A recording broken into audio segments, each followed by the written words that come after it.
நாடாளுமன்ற மழைக்கால கூட்டத்தொடர் நாளை தொடங்கவுள்ள நிலையில், நாளை மறுநாள் நடப்பு நிதியாண்டுக்கான மத்திய பட்ஜெட் தாக்கல் செய்யப்படுகிறது. நாடாளுமன்ற மக்களவையில் ஆண்டுதோறும் பிப்ரவரி 1ஆம் தேதி மத்திய பட்ஜெட் தாக்கல் செய்யப்படுவது வழக்கம். ஆனால் இந்த ஆண்டு நாடாளுமன்ற தேர்தல் நடைபெற்றதால் கடந்த பிப்ரவரி 1ஆம் தேதி இடைக்கால பட்ஜெட் தான் தாக்கல் செய்யப்பட்டது. அதைத் தொடர்ந்து கடந்த மாதம் புதிய மக்களவையின் முதலாவது கூட்டத்தொடர் நடந்தது. புதிய எம்பிக்கள் பதவியேற்றனர்.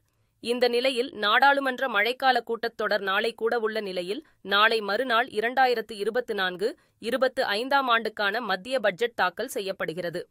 மத்திய நிதி அமைச்சர் நிர்மலா சீதாராமன் பட்ஜெட்டை தாக்கல் செய்கிறார். பட்ஜெட்டில் வரலாற்று சிறப்புமிக்க நடவடிக்கைகள் அறிவிக்கப்படும் என்றும், பெரிய அளவிலான சமூக, பொருளாதார முடிவுகள் இடம்பெறும் என்றும் ஜனாதிபதி உரையில் கூறப்பட்டிருந்தது.